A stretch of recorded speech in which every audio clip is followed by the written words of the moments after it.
Only the right one.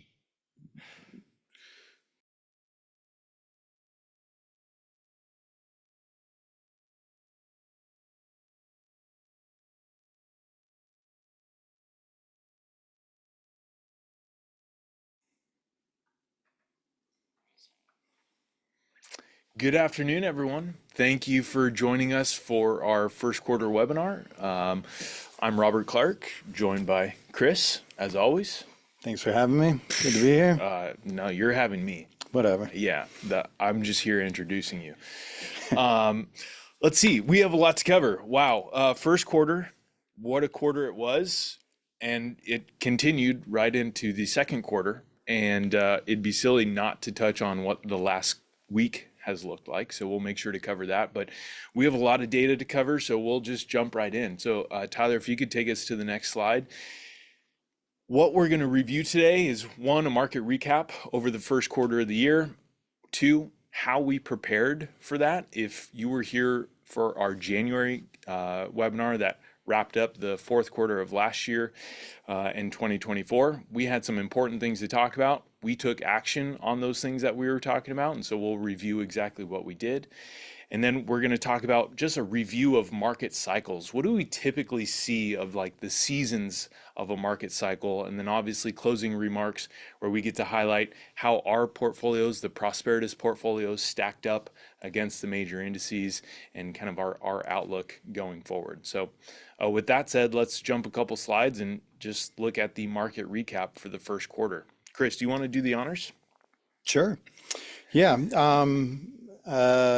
If you haven't, maybe we should pause and everybody should grab a drink because I think our viewers probably need something to tone down what we've been through, not only this year, but definitely in the last week or so. It's been a wild ride, and obviously this data, just as you're looking at it, just to be clear, this is just the first quarter. So this ends at the end of March, not going over what we've been through over the last week or so. But if you go back to the end of that quarter, we started off strong in the beginning of this year. January, we kicked off. It looked like the momentum was going to stay with us. It wasn't long until that started to kind of roll over and you saw the market start to fade into February, and that just ramped up as tariff talks took over, and you just saw the market start to spiral out the other direction. And so what we saw is the S&P 500 finished the first quarter down 4.27%. We had the NASDAQ down a whopping 10%. So tech stocks definitely took it on the chin during that time period. The Dow Jones and those industrial names, they held up far better than the tech stocks did, only down 0.87%. The Russell 2000 small cap stocks, they tend to be a little bit more volatile. They were kind of like tech stocks, down almost 9.5. What we saw, which we thought was great, and we'll talk a little bit more about some of the adjustments we made to the portfolio, but international actually stepped up. It hasn't done this in a while, but it definitely stepped up and outperformed the U.S. markets here, up almost 4.6% in that first quarter. And then the Bloomberg Aggregate Bond Index actually had a very good first quarter, up 2.78%. Next slide. Wow. And then the fun unfolded, right? So that data was through the end of March. And then, as we know, Liberation Day was April 2nd. And that next day and the few days after that just wreaked havoc on the markets. And so, what we look at from the first week of April, everything has changed even more so. And so, on that, when we look at the indices with tech down 10%, S&P down 5%, Dow Jones only down almost a full percent, we saw like different sectors having different results. What unfolded after Liberation Day was just a complete total market sell-off. It didn't matter what sector you were in, even bonds struggled to do well through that period. And so we can see here that from the all-time highs in the markets to where we are now for the S&P 500, down a total of down a total of 17%. Now, obviously, that doesn't include today's brief rebound, but the moral of the story is the euphoria that we experienced when Trump was elected in office. Things just started, the stock market skyrocketed. things were getting bought up, even though they lacked the fundamental or intrinsic value from a company financial standpoint, and everyone just wanted in. Well, here we are today, April 9th. All of that has been sold back. And again, retail investors highlighting the peak of the market is it right when they entered December and January. Here we are 17% down from that period. And one of the fastest declines since the 80s and since the COVID-19 crash. So couple things to keep in mind. Obviously, a crazy week, and we have a little bit more data on the next slide, Tyler. You want to touch on these? Yeah, so couple different things, and we're bouncing around a little bit because normally in our quarterly webinars, we're going to primarily focus on the previous quarter. But we felt it was almost impossible not to talk about what has gone on the first couple of weeks of April. So we are drifting into this quarter in this webinar because so much has occurred since the beginning of April. And to highlight some of the things, what Robert was kind of hinting at is if you go back to our January webinar, we talked a lot about rampant speculation that was taking place in the market at the end of 2024 after Trump was elected into office, and how we were concerned. I've been doing this a long time, and one of the telltale signs that we're getting towards the end of a bull market is when you see that euphoria and that high speculation start to step into the market. And so what we told everyone in January is, hey, probably a good time to take some profits in some of these names, make some adjustments, and batten down the hatches a little bit, because things are probably going to change going into 2025, especially with a change in who the president was, and change in some of the policies that he had, tariffs coming, possible inflation, all kinds of different things that we pointed to in that last webinar. And then obviously you see a lot of that has come to fruition in a big way, especially over the last week or so. And then you look at these two slides, and it's just other areas of the market that have been reacting in a very extreme fashion recently, and giving some clarification to why that might be happening. And that's looking at the 10-year Treasury and then looking at crude oil. So the 10-year Treasury had been dropping for the majority of the year. And we had been talking about the fact that if you go back to one of Trump's statements a couple of months ago, is he was saying one of his primary goals was to drive the yield down on the 10-year Treasury. And that was happening up until recently. You've seen a huge, massive spike in the 10-year Treasury just over the last couple of days. And we had an intraday move from like 3.8 to 4.2 that occurred. And it's only happened 3 times in the history of the market. That's significant of a move in yields on the 10-year Treasury. And so a lot of people are asking, even we were asking, like, what is going on? Why are we having such a huge jump? And so the explanation behind that is still a little fuzzy, because we don't know exactly what occurred, but we can tell you the majority of it is probably from forced liquidations. And so this can get confusing, so I'm gonna try and simplify it as best as I possibly can. Investors, big institutional hedge fund managers, will use margin or leverage, or they'll borrow money basically to buy additional stock. What happens when the stock market drops significantly in a very short time period is they are often forced to cover that margin. You can only have so much of a debit balance or a negative balance in your account before, as a percentage of the overall account, before you have to bring in cash. You have to do something about it. When the market drops fast, that balance can get shifted in a way where they do what's called a margin call. And that means you either have to sell something in the account to free up cash, or you got to bring cash in the account. Well, most institutional managers are not going to want to sell their stocks under those circumstances, right? Because the stocks just dropped like a rock over the last couple of days. So they look to the other assets in their account as an ability to be able to free up cash and try and cover and bring that balance back to the account. And so what most likely happened is what we would refer to as forced liquidations, which is those margin calls, that leverage that they had in those accounts during that drop that we saw on Thursday and Friday last week, forced them to look for cash to be able to bring their margin balance back in line. And so they probably sold off their treasuries to get cash to be able to put it into the account, or free up that cash within the account to bring that margin balance back in line. And because of that, when you sell off treasuries, treasury prices go down, interest rates go up. And so when you have such a significant amount of money that all of a sudden needed to be freed up, that's most likely what occurred. Who did it, where it happened, that's all still a little fuzzy, but that's probably the most likely reason why we saw interest rates shoot up as fast as we did in that 10-year treasury. Crude oil, kind of the opposite. Everyone keeps acting like all these things Trump has talked about with regards to drill, baby, drill, and all these things that are going to happen. Really, what's happening most likely in the oil markets is the fear of a recession. So everything's supply and demand, right? There are some supply issues to think about with regards to it, but this is probably a heavily demand oriented move in oil, in the sense that most are anticipating that we're heading into a recession. Most are anticipating that there is going to be less need or less demand for oil, and therefore the oil markets are adjusting based on what they're figuring will be the future demand for crude oil.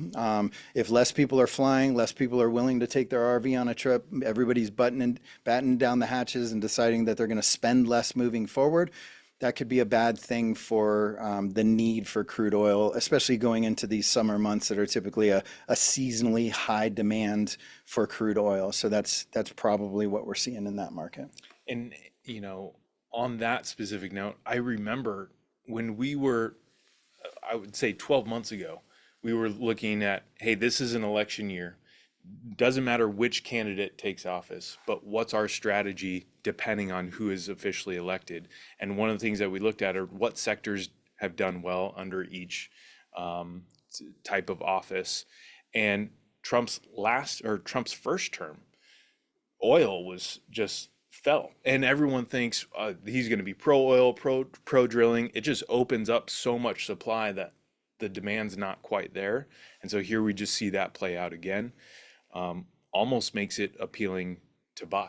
Well, I don't want to hint too much at all the things that we're thinking, but yeah, crude oil is one of those trades that there are certain moves in the price of oil that you can definitely see historically when it gets to the high end of that trade and when it gets to the low end. And when it gets to that low end, it does start to look attractive, at least if nothing else in a short-term trade, to try and use it as an opportunity to make some money. So don't be surprised if you see some kind of a move in our portfolios at some point, trying to take advantage of that big drop that we've just seen in crude oil. Yep.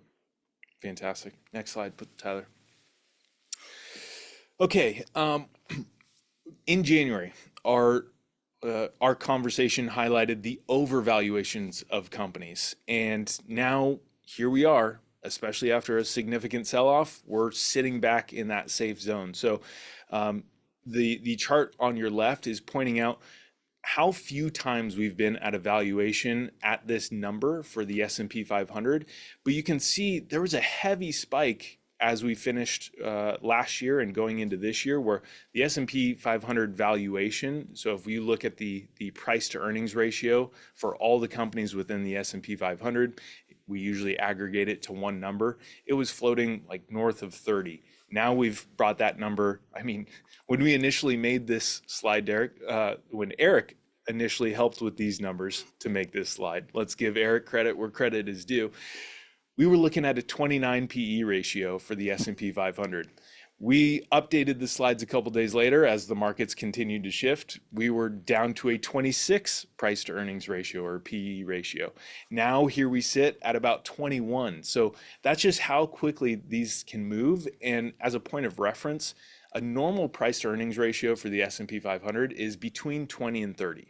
And so while we were over 30 for a few months of last year while things were overvalued, and now we're closer to that bottom range, what we've talked about previously is things really like to take a pendulum swing to extremes in either direction. So wouldn't be surprised if we see that go even lower at some point this year, but something that we're paying attention to. And then that graph on the right where we're seeing the blue and the orange, the blue represents undervaluation in the markets, right? So that's really pointing to 2022, our bear market. And then you can see in the orange, that's where the market, and this is looking at the market as a whole, starts to get overvalued. And in our first quarter webinar, or in our January webinar, we were high up in that orange, and we were saying things are a little frothy. And to Chris's point, what he had mentioned earlier, we're nothing looks attractive. Everything is very overpriced. Well, how the tables have turned because again, even as we went to include this data in the slide deck, it's changed so drastically. And you can see that on that far right of that image, you can see where that one blue line comes down to about Plummets. 15% undervalued. I can't stress enough, when we initially started tracking this data for this presentation, it was at about 5 to 10%. And so it has just drastically dropped. Like I said, the pendulum tends to swing in extreme directions on both accounts. And so something that we're paying attention to. I don't know that we're there yet, but things are starting to look more fairly valued, a little bit more appealing for the long term. Yeah, I like to use, to bring it into layman's terms, if you walk past a car dealership and you know that that car is worth about $100,000 and they're currently selling it, the window stickers on there and it says $125,000, you kind of keep walking, right? You're going to look at that car and go, I'm not willing to pay more than it's really worth. I don't want the car that bad, right? That's that orange phase. And that's where we were a little while ago, where Eric and I were talking on a daily basis of, I just don't want to buy anything. Nothing looks attractive. It all just looks expensive to me. And then obviously as it's plummeted into that blue range, that's now you walking past that car dealership and seeing that car for $50,000, $60,000, right? And now you're thinking, well, shoot, I can't pass that up. If nothing else, I'm gonna buy it. I'm gonna turn around and sell it to somebody for $100,000, right? It's just too cheap for me to keep walking, right? So at some point, stocks do get to a place where they're just not attractive. I think Warren Buffett said it best. The stock market is a funny thing. It's one of the few places. It's maybe the only place in the world where investors tend to want to buy things when they're more expensive and they want nothing to do with it when they're cheap. It's weird. It's the only thing that is like that, right? But for us, I would consider us seasoned investors, right? We look at it just the opposite. When things were all euphoric and everybody wanted into the market, we were just looking at valuations and thinking nothing's attractive. Like there are no deals out here. But you have a big pullback like we've had recently. We're now looking at those same companies and thinking, gosh, there's some decent prices out here. Like we would be stupid to pass this up because this is the right price to pay for some of these companies. And that's kind of what this chart is showing you in a different way of looking at it. Yep, completely agree. Next slide, Tyler. Excellent. Bond yields, as we had touched on briefly with the U.S. 10-year Treasury, we can see how that's fluctuated over these first initial months. And so while we've seen yields come down since the start of the year, looking at this historically, the yields yields are still higher than they typically are on average. So still very attractive from an investor's standpoint, especially if you're looking for safety, looking to earn a more conservative interest on your assets. We can just see historically is the blue line. Where we're currently at with yields is the red line. And so you can see that discrepancy. That full purple bar is the typical range. So there are some additional movements. But what's interesting is, there's so many different fixed income vehicles or bond types of bonds that you can purchase, whether that's high yield, whether that's corporate debt, whether that's US government treasuries. And across the board, yields are all higher than where they have been on average. Usually signals like, hey, this is something worth looking at if you're on the more conservative side. Yeah, having been in the business for a very long time, we went through a very big void in the middle of my career where money market paid nothing. You were getting 1% to 3%. High grade corporate bonds were paying maybe 3%. Treasuries were 1%. You weren't getting paid to be in conservative assets, and everybody was searching for yield. So you would see bond fund managers going into high yield and junk bonds to try and get some yield out of the portfolio because people wanted income from the investments that they were making. We're in a much healthier place overall when it comes to bond and income portfolios because they are generating very good yield these days. I think, I don't know where it is today, but our bond portfolio was somewhere around 5.7% was the yield on the bond portfolio. It's been a long time since we've been a healthy place where we're getting that kind of a yield off of a conservatively built bond portfolio. And while we're talking about bonds, I just want to go back to what I was saying before about that rush to liquidity that caused the spike in the 10-year Treasury. I would say for those of you that are concerned about that move, that's probably not a long-term, that's an event. that probably shakes itself out and reverts back to the mean to some degree. That's not a systemic problem in that market that continues on. That was probably a one-time event that you see kind of work itself out over the next several months. That's not something that I would say I wouldn't expect yields to continue to climb at that pace. I would probably guess that we probably see them come back down at some point once that shakes back out. So that's not a long-term problem. That's an event. Yep, agree. Next slide. Next slide, Tyler. Okay, so going back to what we looked at from the first quarter. So as we mentioned, January, we spent a lot of time on, hey, things are overvalued. Okay, so what do we do about that? And so here we're basically showing you exactly the moves that we made following exactly what we talked about in that initial webinar. And so just continue to pick up this theme, but our main focus was, yes, everything. There were a lot of things that were overvalued, but one of the a little bit undervalued or just less high valued areas were on the value or dividend or more conservative plays as far as sectors. So what that means is cycling money out of growth and large cap holdings to more of the value based holdings, consumer staples. Here you can see specifically the tickers. So that SCHG is our Schwab Growth Fund. IVW is the S&P 500. QQQ is the NASDAQ Top 100 holdings. So taking some profits and not big swings. We didn't exit those positions entirely, but you just minimize your exposure to those overvalued areas. We took those funds, we purchased more of those value funds. So VTV, which is the Vanguard Value Fund, SCHD, which is the Schwab Dividend Fund, and then added another holding called JEPI, which adds additional income in relatively flat years, which we were expecting provides a 7% yield while we wait. And then adding a little bit of international. Again, international has been very undervalued. Last year, international underperformed the markets with the exception of the third quarter. And so just seeing that as an opportunity, and that particular international fund that we added, and this is to our core models, by the way, that particular international fund is up 10% year to date. So each of those played very well to where we sit today. Yeah.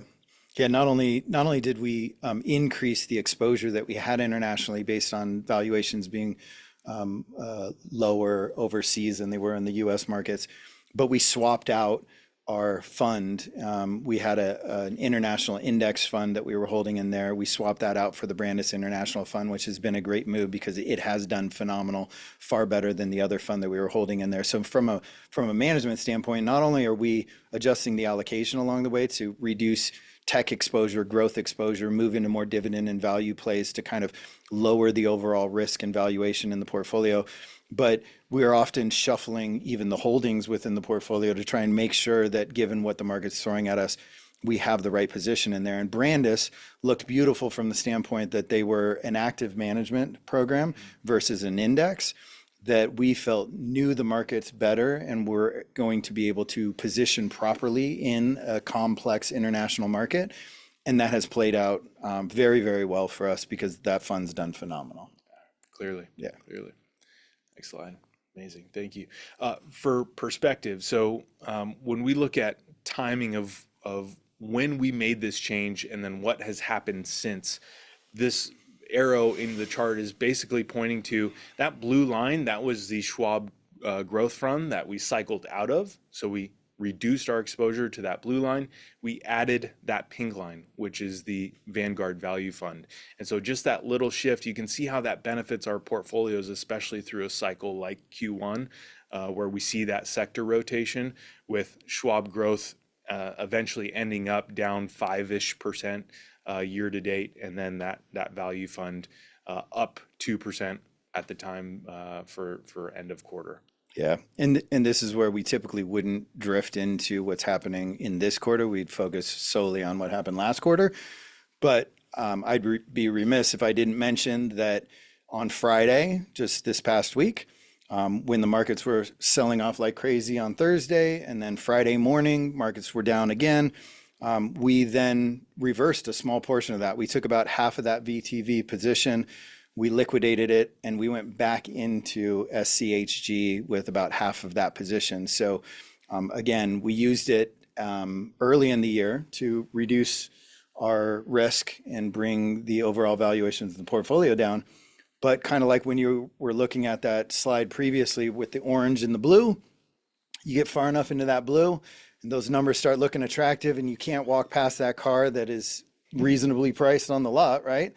That's kind of how we felt on Friday. And we were like, hey, we got to dip our toe into this. So let's come back out of that VTV position. Let's add a little bit of that SCHG back in there and get some of that growth back in the portfolio and take advantage of where prices were back on Friday, which, you know, if you're watching, that's played really well. If you look at VTV going back to Friday, VTV I think is almost flat. It's at the exact same price where we got out of it on Friday, but that SCHG is up about 4.5% since we added it back into the portfolio. So the ebb and flows, people, the ebb and flows. I mean, you know, little incremental moves. I talk about it all the time. We're not trying to knock the cover off the ball, but we are trying to make these incremental moves over time that are going to position us properly based on what the market is throwing at us. Yep. Phenomenal. You're gonna take this one because you love this chart. I do. You say that every time. I do. This is more. You had your crayons out all morning. You worked really hard on this. This is Jerry's chart. Jerry loves this chart. All right, I'll take it. It's all right. Eric put it in here. He forces us to talk about it. If you look at each column, that's the given year. So back to 2010 all the way through 2024. Each of the little blocks, the different colors, is a different sector of the market. And the first thing we use this chart to show everybody is there's very little pattern, right? You can't really see a pattern. You can't really find a pattern of what's going on and what's going to be the best or the worst. And so we use this to show people that the market, you know, everybody's like, I just want to be all in tech. Well, that's great until tech finds itself at the bottom of the list. If you look at 2018, 2019, and 2020, that's what Robert was talking about. Even 2017, that green box, that's energy stocks. Energy stocks were terrible for a 4-year period. But if you look at 2021 and 2022, they were the two best performing areas of the market. And so going back to what I was just saying, that ebb and flow, that moving money around as things, you know, that's from a portfolio management point, you're really trying to find those time periods where, you know, you get to the end of 2020, you see a changing of the guard, right? Biden was coming into office, Trump was leaving office, a different way of thinking. And you see, you know, maybe a Chevron or something like that, that is extremely undervalued at that point. And again, you look at it and go, we can't not add this to the portfolio or increase our position there. So 2021, 2022, that's a lot of what we did that year. We rotated out of technology going into 2021 and 2022. And at that time, we rotated into more dividend paying energy stocks, things like that, which is why if you go back to our 2022 numbers, we did so well against the market. And then if you look at 2022, down the bottom of that column, you see that orange box. Well, that's technology stocks, right? And so same thing, we got to October of 2022 and we started thinking, hey, NVIDIA down 65% just doesn't make sense, right? We have to take advantage of this. Google, I think, was at a 10 PE, right? You can't walk past that, right? So we felt like at that point, hey, liquidate that Chevron that's done really well. Let's rotate back into those technology stocks. And then obviously, as you see in 2023 and 2024, it became the best performing sector or the second best performing sector the following years. So that back and forth it's somewhat unpredictable when you look at the chart. And this is why you stay diversified, because all of it is kind of moving in together. But it is moving money in and out of these sectors as time progresses to try and reposition the portfolio the best that we can to participate the best that it can in that given market. Yep, exactly right. Well said. All right. So let's talk about, you know, corrections, their frequency, and basically how market cycles work. If we really look back to, let's see, this is going back to 1928. This chart helps us understand how frequent corrections happen and everything from a pullback of 5%. So we can see that happens relatively frequently throughout the year, about 3 times per year on average, to a correction of 10%, which I think is the true definition of a correction, happening on average about once a year. But then we get to these more rare scenarios where correction of at least 15% or then a correction of 20% or more. And we can see we get very few opportunities for corrections of this size. And typically these are the moments where it feels like the sky is falling, the world is about to end, the stock market is going to go to zero. But these are the times that you have to run towards that fear. Remember your long-term goals, stick to your plan, obviously, but take advantage of those few opportunities that we get. It's a lot easier to say today after, we have a little bit of a relief rally after all this pain, but, just think through the fear, how many headlines that we saw that everything was coming to an end. And, the one interesting thing that we've talked about in the office, just to point out, is the media had so much fun with this last correction, with this last sell-off. I think, probably at the lowest point, the S&P 500 was down 17% at one point, and you would have thought the S&P 500 was down 50 or 60%, Right. based on how they were talking about it. And so, be very careful with the headlines and the spin that they're putting on it. But if we look at, 0.3 times per year, so every 3 to 4 years, let's call it, we get this bear market of a 20% pullback or more. We still haven't even hit that this year, but we get these very few and far between. So be prepared to take advantage of them if your plan allows. What are the outcomes from some of the most severe pullbacks in the market? Well, we look back all the way from the Great Depression to the more recent, COVID-19 pandemic and the 2021 or 2022 inflation spike. And so we can see that, hey, obviously the Great Depression had the most severe pullback, but what does it look like 1, 5, and 10 years out from those key moments? And, across the board, it's positive, right? And so we don't know in the short term how much more of a pullback the market's going to present us with. And so we could move prematurely if we're trying to buy the dip too early. But 1, 5, 10 years out, we can see how drastic the market recovers over those periods. With, some of the more recent, if we look at the recession in 1980s, Black Monday, if we look at the global financial crisis, each of those having a 300% return over those next 10 years, that's significant. Even the 1-year returns on those, let's see, 69% return from the global financial crisis 1 year after, that 57% drawdown. I mean, those are significant numbers. Yes, the sky is going to be falling. Yes, you have to hold your nose a little bit, but if it makes sense for your plan, you're typically rewarded on the other side. Be my guest. Okay. All right. Yeah. So talks of a recession. There's a lot of that going on right now, and everybody's hinting at the idea that the tariffs that were just imposed by Trump are going to force us into a recession. I think Jamie Dimon came out either today or yesterday and said that he thinks the likely outcome of the tariffs is that it's going to drive us into a recession. I'd almost go a little bit further and say that I think we're probably smack dab in the middle of a recession already. It wouldn't surprise me if in a week or so, when the GDP data for the first quarter comes out, that it's negative. It is what it is. We're probably in it. And so what this chart talks about is what a lot of people fail to understand about recessions in the market. The market is a leading indicator, not a lagging indicator. So it's looking out to the future. It's trying to anticipate, like Wayne Gretzky, anticipate where the puck is going to be, not where it is currently. And so the market is always making adjustments based on the data that it sees and where it thinks things are going to be, 6 to 12 months out. And so the market tends to be about 6 months in front of the economic cycle. So what it's showing is that top dark blue line is the market. The bottom tealish light blue line is the economic cycle. And so what you see is that little pink dot on the dark blue line, that's typically, and this data goes back to 1950, that is when the market typically peaks. And you'll see the market starts to sell off ahead of the pink line on the light blue line, or the pink dot on the light blue line, that shows the peak of the economy. So the market, typically, it's not uncommon for the market to start selling off about 6 months prior before the economy starts to roll over. But more importantly is the other side of that is you'll see that dark blue line starts to really take off and rally the other direction well before that teal line starts to kind of flatten out and recover.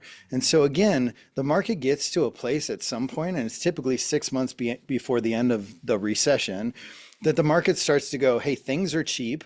Again, I can't pass that card, right? It's too reasonably priced for me to keep walking. I can't pass up these stocks. I'm going to go in, I'm going to buy. The institutional money, the hedge fund money starts to come in, starts to buy those equities at reasonable prices in anticipation that we're at the tail end of that recession, and it's only a matter of time before we work our way out of it and we come out the other side like we do every single time. The problem is that most retail investors, the average person, is still turning on the TV and they're saying, we're in a recession, we're going into a recession, things are getting bad, people are losing their jobs, all those kinds of things. And they wait until they get the all clear signal on the recession that it's over before they want to dip back in and buy stocks. And that's not the right way to handle it. You got to be in front of it. And so that's why, we talk a lot about the moves that we make. They're in anticipation of what's coming. We lightened our load on growth stocks while people were still in euphoria about growth stocks. Mm-hmm.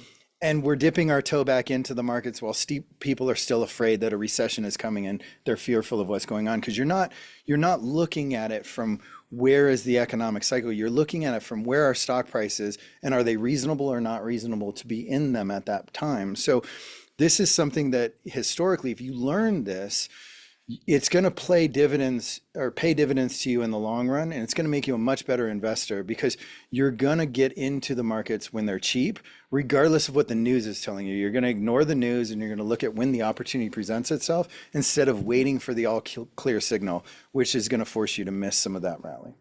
Exactly right.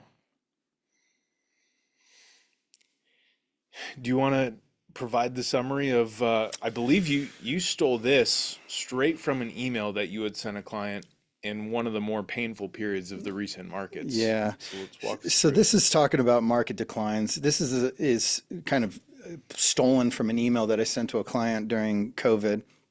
And the reason I sent it to him back then, and I was so dead on back then, and I could send the same email today probably and be dead on again today, is because this plays out time and time again. So what ends up happening is that the market is at 5,500 and it starts to drop. It gets down to 5,250 and you think things look really scary. I think they're going to get worse. I want to go to cash. Okay. We probably talk about it. You go, maybe I'll hold on a little bit longer. It gets down to 5,000. Things look really bad. I think the market's going to go down 50%. The news is talking about a recession, how awful things are. I need to get myself out of the market. I just can't handle it anymore. And so you get out. Market goes a little bit lower, 47.50.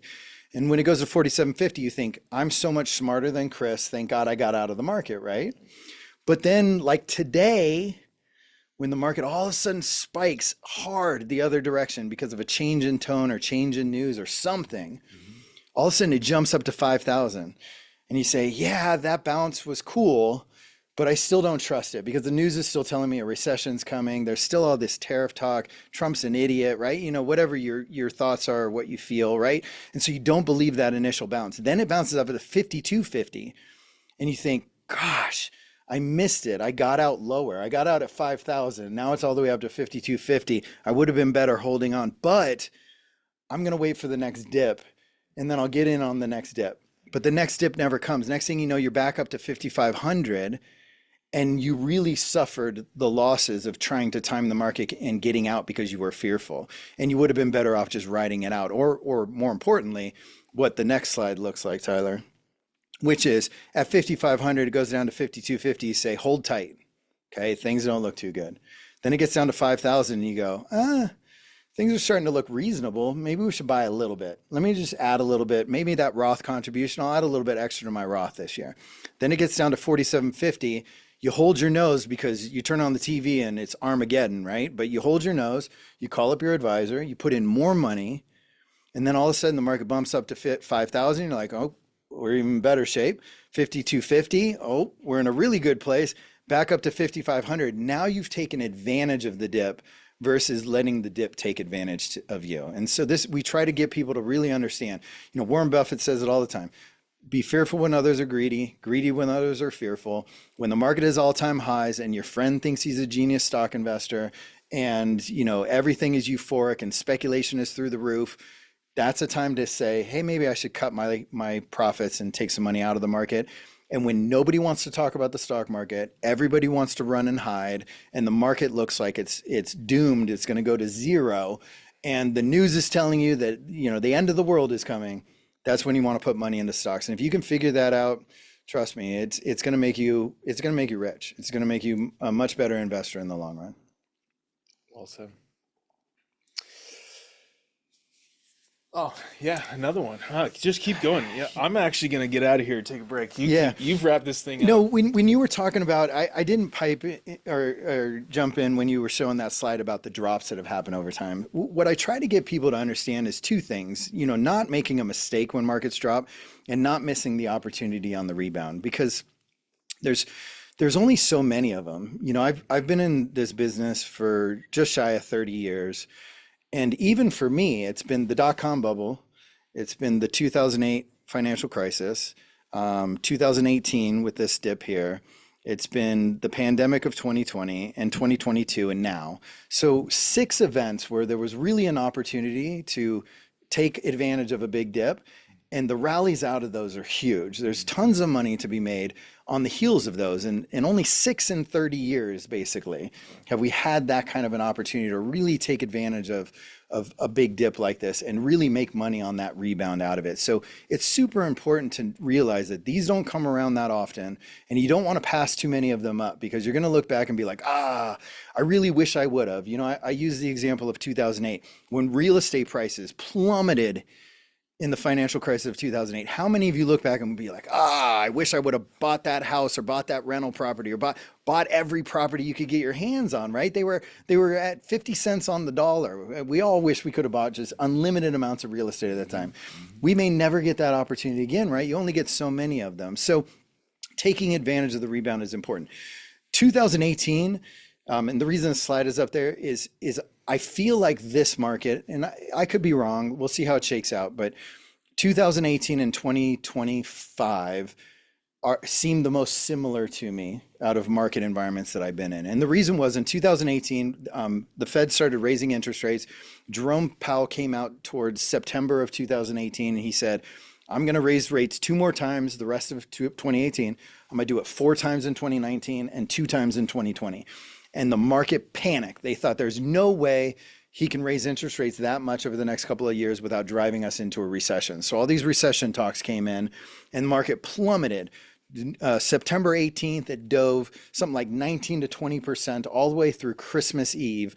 And that Christmas Eve was the worst Christmas Eve in the history of the stock market. And I remember it like it was yesterday, because I spent entire Christmas Eve on the phone with clients right up until dinner trying to talk people off the ledge, because the market was absolutely melting down. And the day after Christmas, we woke up and the first thing we saw was the Dow down about 1,100 points, and thought, here we go.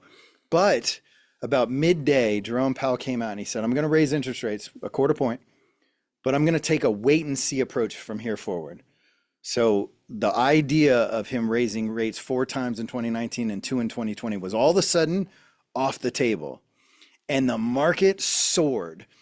By the end of that Christmas Eve, the Dow Jones was up something like, I don't even know, 1,300 points, 1,400 points. It was the biggest at that time. It may have changed with the last, like what we've been through the last couple of days, but it was the biggest one-day turnaround we had ever seen in the market. And that day, it never looked back.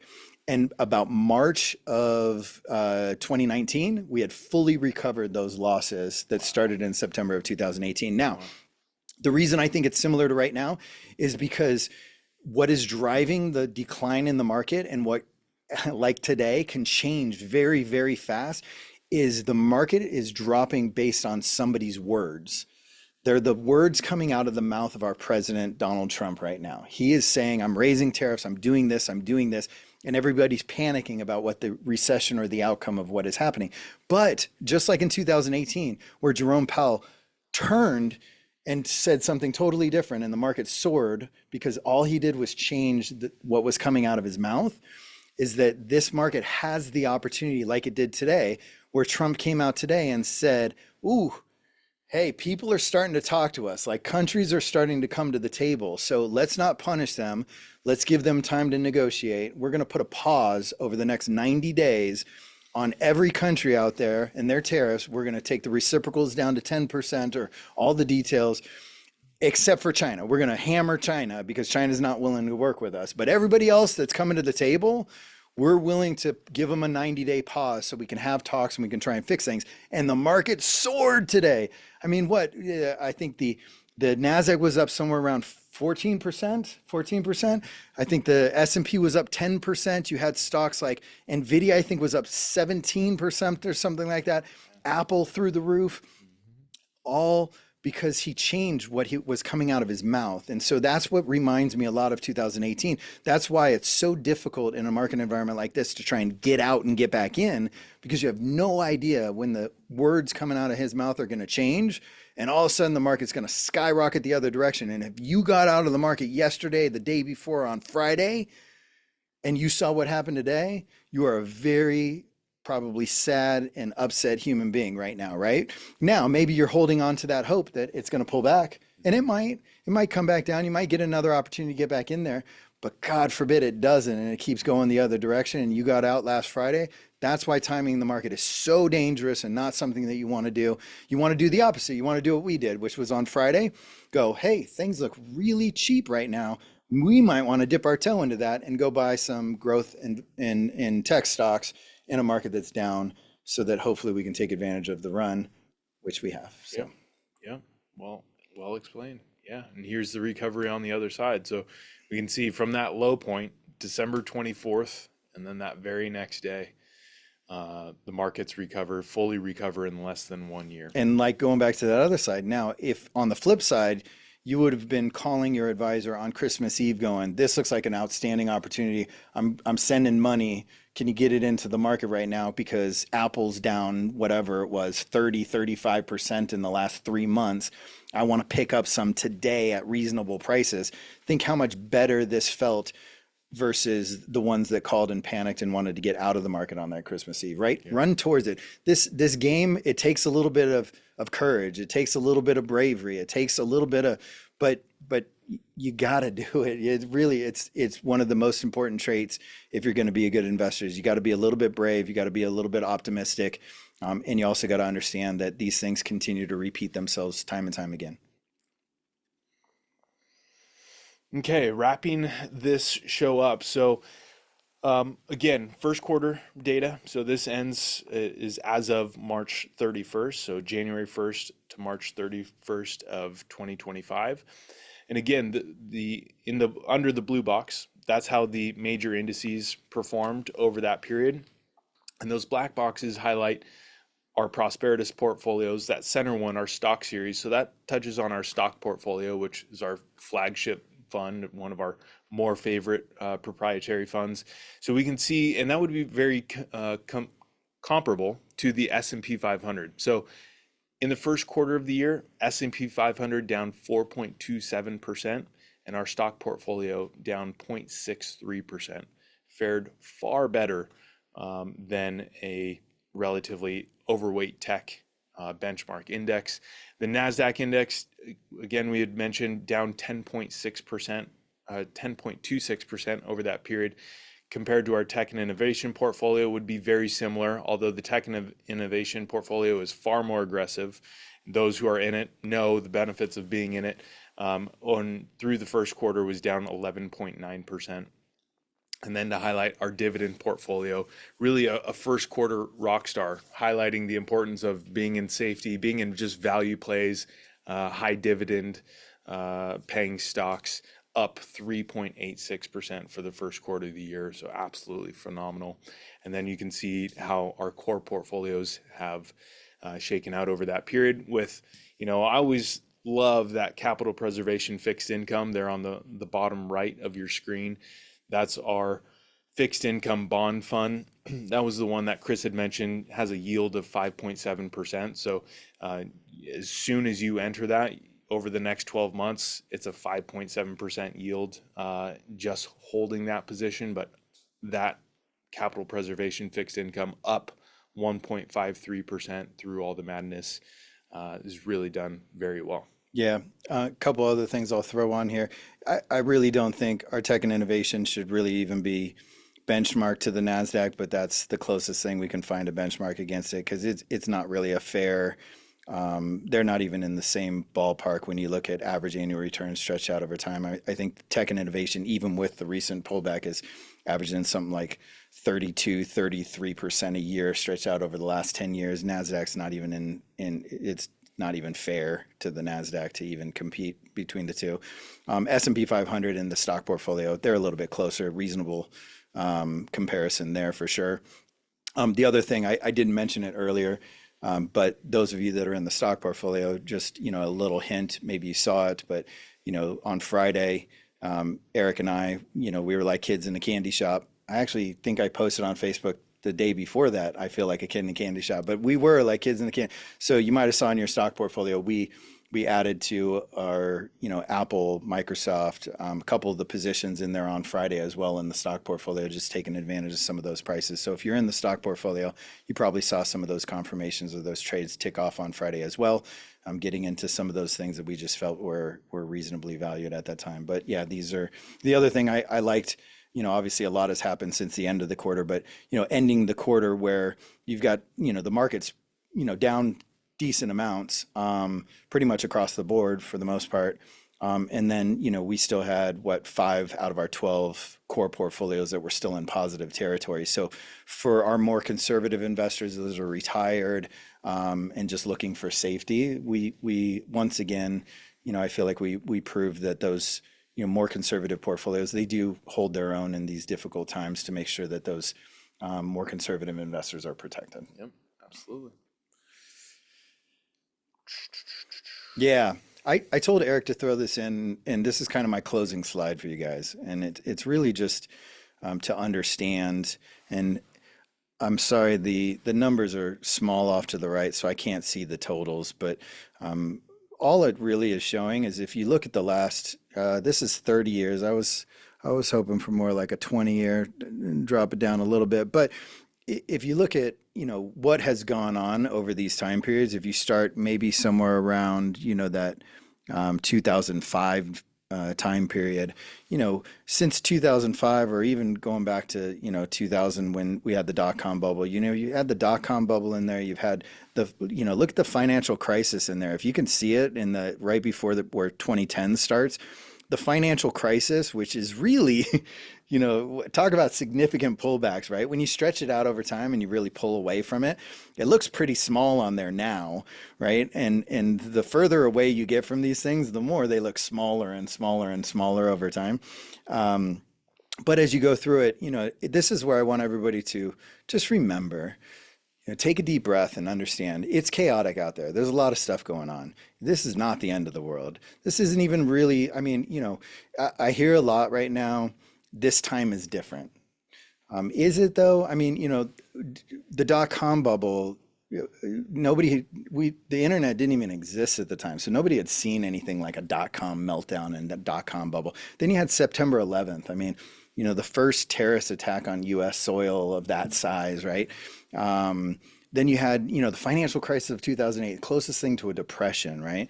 Then you had a global pandemic where we were locked in our houses and people were worried about the health and safety of themselves and their loved ones, right?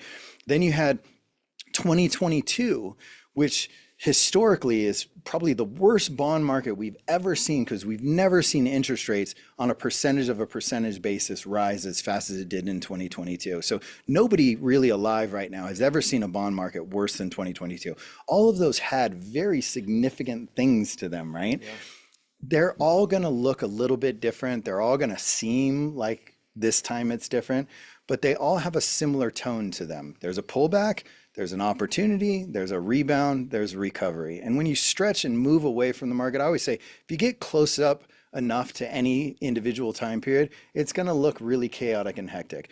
The further you pull yourself away from the markets and the further back that you look at them stretched out over a longer time period, the more methodical they look, where they just are gradually increasing and moving your money higher over time. So this is no different than any other time we've been through.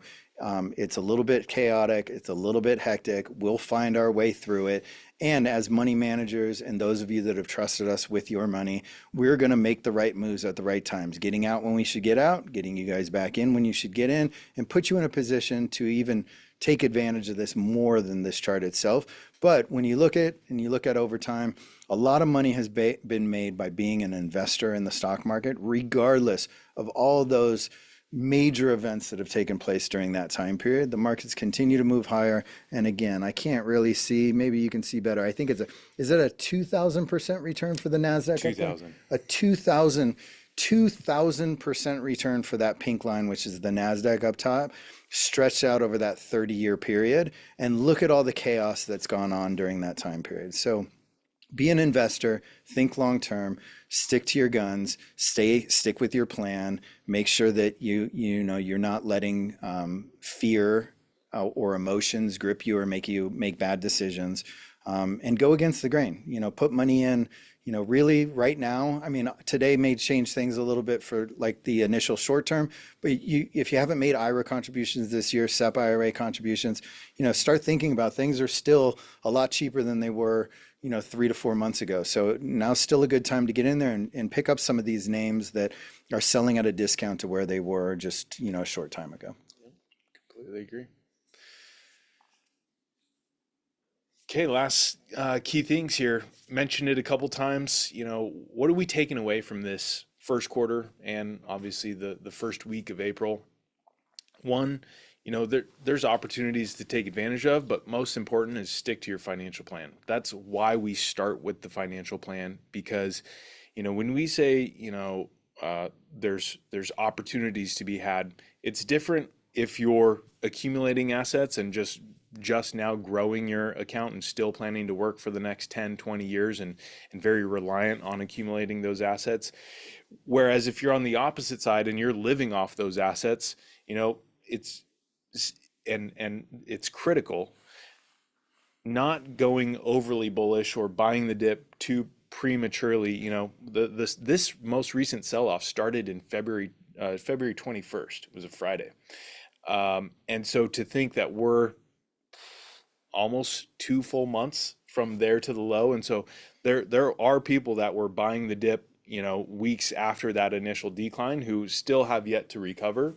And so sticking to your plan is probably most important. I'll just end that there. The other thing is, let's just plan for the worst. So assume that President Trump is willing to put the U.S. economy in a recession at some point this year with the trade-off of negotiating tariffs, boosting revenue to the U.S. Trade deficits. Will it happen? We don't know, but if we plan for that, that's obviously putting our best foot forward and then expecting potential more downside in the market. We'll see how it plays out in the short term.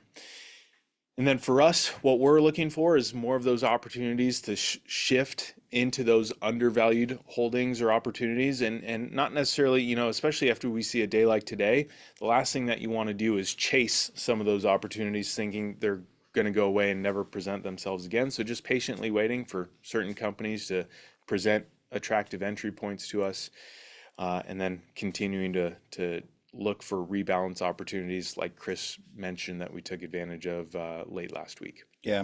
And I would say another thing to keep in mind that's not on the slide, if you do have additional capital that you want to put into the markets, but you're a little nervous, especially after today, you're like, it just went up a lot. Is now the time, or is it going to fall again? Did I miss it? Should I have done it earlier? All of those kind of things. That is completely normal. And you know what? If anybody tells you they know exactly what's coming for the market over the next weeks or months or whatever, they're lying to you. Nobody knows exactly what's going to happen over the next couple of months. So a strategy that I put in place for a lot of my clients is what's called dollar cost averaging, which means that let's say you had $100,000 to invest into the market. We may take 20%, so $20,000, and invest it every month for the next 5 months. And so you're taking some of the guessing game out of it. You're putting a little bit in now because this might be as far as we're going to go. But if the market falls another, leg down over the next month, you still have more money to put in. So you put another 20,000 in, and then you see where it goes from there, and slowly work your way into the investments within your portfolio. Kind of takes some of the guesswork out of it, and makes it a little bit easier to start putting money to work if you're not 100% certain that now is the perfect time. Very well said. Okay, last piece. Our quarterly letter is now available. And so if you would like a copy of the quarterly letter, this walks through in a little bit more detail some of our market insights, what we were paying attention to, and as well as some of the stock portfolio changes along the way. Chris mentioned a couple shifts, but we also added some new positions to that particular portfolio earlier this year. Send us an email, info@prosperitasfin.com, and just anywhere, either in the subject or the body, put quarterly letter, and we will make sure to get a copy of that to you. And with that, thank you so much for joining us. Hopefully we didn't talk your ear off. Let's see, an hour right on the dot. Thank you for joining us for the last 60 minutes. Hope you found it insightful. Hopefully you found it some takeaways for yourself. If you have any questions, reach out to our team, reach out to your Prosperitas advisor, and we look forward to speaking with you again soon here in a few months.